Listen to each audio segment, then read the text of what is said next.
নমস্কার বন্ধুগণ, আমি আজকের আবার চলে এলাম আমার গল্পের ঝুলি নিয়ে। আজ মহাবীর জয়ন্তী, তাই আমার গল্পের বিষয় মহাবীর জয়ন্তী বা মহাবীরের জীবনী বা মহাবীর সংক্রান্ত তথ্যসমূহ। মহাবীর জয়ন্তীতে ভগবান মহাবীরকে নিয়ে আমি গল্প বলবো। হয়তো সেই গল্প একটি পর্বে শেষ হবে না, তাই দু তিনটি পর্বের গল্পের মধ্যে আমি মহাবীর জয়ন্তী বা জৈন ধর্মের ইতিহাস বা কাহিনী তোমাদের কাছে তুলে ধরব। বন্ধুগণ, আজ শুরু করছি এই কাহিনীর প্রথম পর্ব।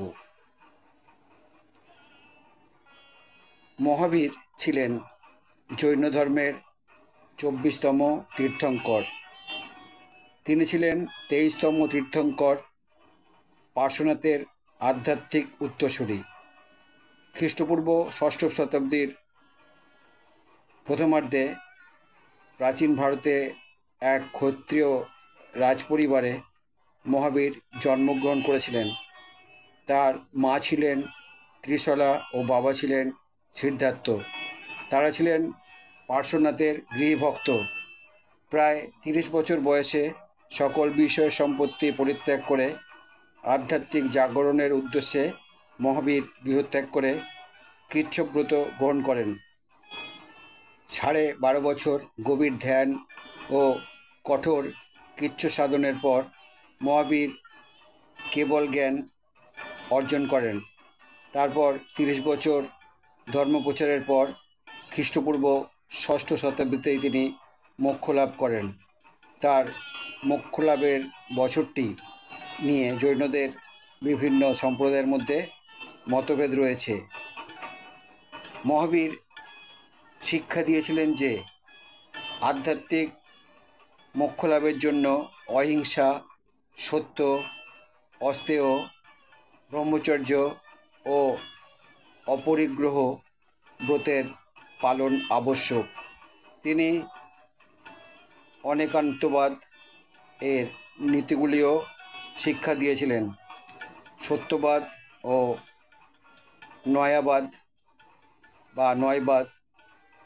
মহাবীরের প্রধান শিষ্য ইন্দ্রভূতি গৌতম তার শিক্ষাগুলিকে জৈন আগমের আকারে লিপিবদ্ধ করে রাখেন। এই গ্রন্থগুলি জৈন সাধুদের দ্বারা মৌখিক পরম্পরায় সঞ্চারিত হয়। জৈনরা মনে করেন খ্রিস্টীয় প্রথম শতাব্দীর মধ্যেই মহাবীরের মূল উপদেশগুলির অধিকাংশ বিলুপ্ত হয়ে গিয়েছিল।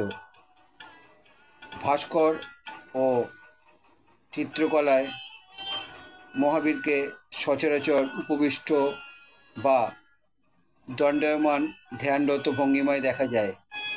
নিচে তার সিংহ চিহ্নটিও খোদিত থাকে। তার আদিতম মূর্তিটি পাওয়া গিয়েছে উত্তর ভারতের মথুরা শহরের প্রত্নস্থল থেকে।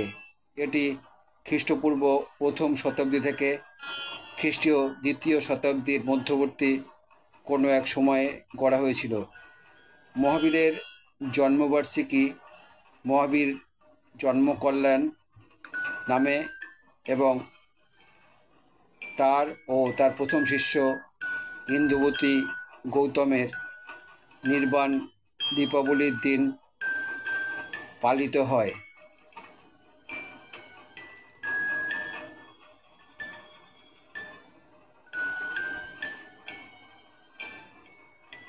প্রচারকারী মহাবীর গৌতম বুদ্ধের সমসাময়িক হলেও তার থেকে বয়সে বড় ছিলেন।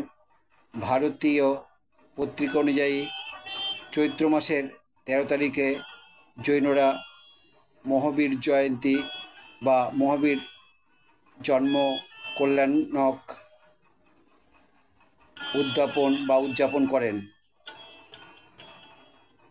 প্রাপ্ত আদি ও জৈন সাহিত্যে মহাবীরকে একাধিক নাম ও উপাধিতে ভূষিত করা হয়েছে, যেমন নয়পুত্র, মুনি, স্বয়ং বা সমন, নিগন্থ, ব্রাহ্মণ ও ভগবান। আদি বৌদ্ধ সূত্র সাহিত্য তাকে অরহ ও বি বলা হয়েছে। কল্পসূত্র গ্রন্থে প্রেম ও ঘৃণা রহিত চরিত্র অর্থে তাকে বলা হয়েছে সমন। পরবর্তীকালে রচিত জৈন ধর্ম গ্রন্থগুলিতে বলা হয়েছে মহাবীরের জন্মের সময় তার বাবার রাজ্যে বিশেষ সমৃদ্ধি দেখা দিয়েছিল। মহাবীরের নামকরণ করা হয়েছিল বর্ধমান। কল্পসূত্র অনুযায়ী বিপদ, ভয়, কঠিন পরিস্থিতি ও বিপর্যয়ের মধ্যে তিনি অবিচলিত হয়ে দাঁড়িয়েছিলেন বলেন দেবতারা তাকে মহাবীর নামে নন্দিত করেন। বলা বাহুল্য তিনি একজন তীর্থঙ্কর নামেও পরিচিত।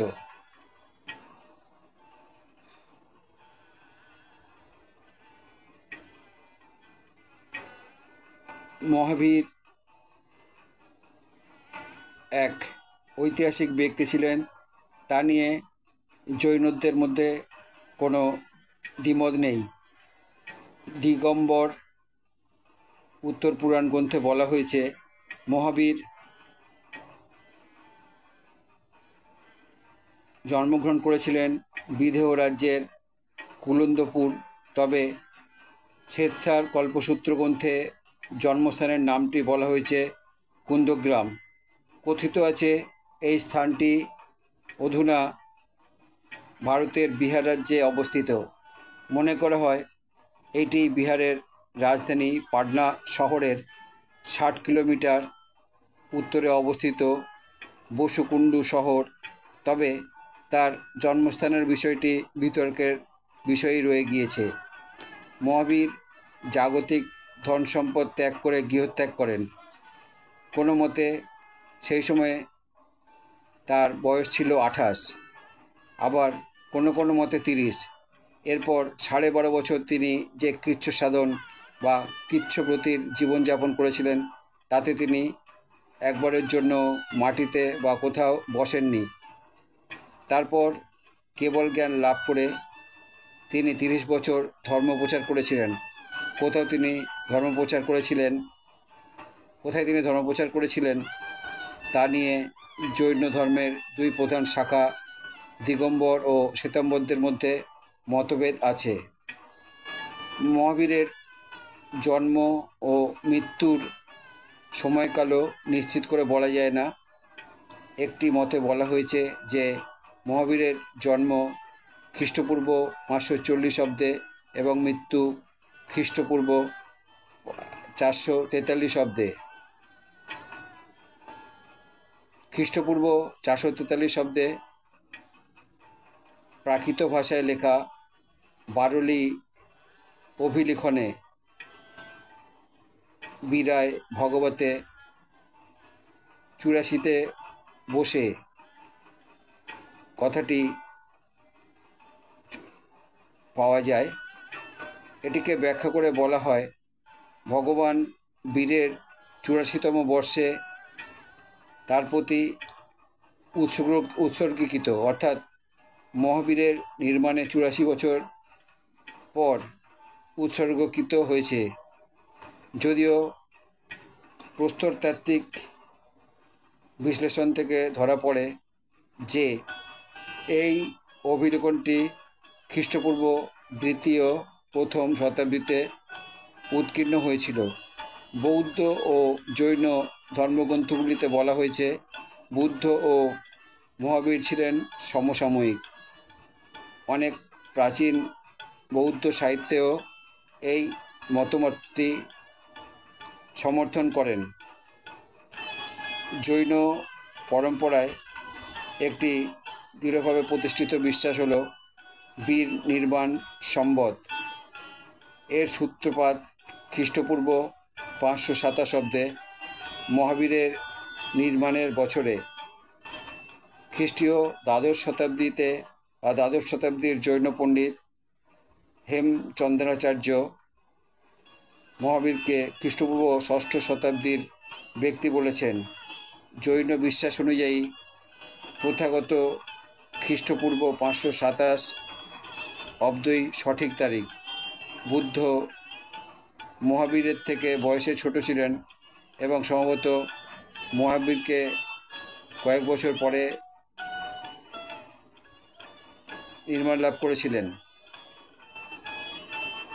মহাবীরের নির্মাণস্থল পাওয়াপুরী অধুনা বিহার রাজ্যে অবস্থিত। এটি জৈনদের কাছে একটি তীর্থস্থান। বন্ধুগণ, আমি প্রথম পর্বের জৈন সংবাদ এখানেই শেষ করলাম। আমার আজকের এই প্রতিবেদন যদি তোমাদের ভালো লাগে তাহলে আমার চ্যানেলে এসে লাইক, শেয়ার, কমেন্ট করবে। আমার চ্যানেলে নতুন বন্ধু হলে চ্যানেলটি সাবস্ক্রাইব করবে এবং নতুন পুরানো সব বন্ধুর কাছেই আমার একান্ত অনুরোধ, আমার চ্যানেলের বেল আইকনটা অন করে রাখবে। তাহলে আমার পাঠানো সমস্ত প্রোগ্রাম খুব সহজেই তোমাদের কাছে পৌঁছে যাবে। আবার এই গল্পের পরবর্তী অংশ নিয়ে এবং অন্য ভিডিও নিয়ে আমি তোমাদের কাছে ফিরে আসব। খুব ভালো থেকো বন্ধুরা। ভগবান মহাবীরের আশীর্বাদ তোমাদের ওপর বর্ষিত হোক।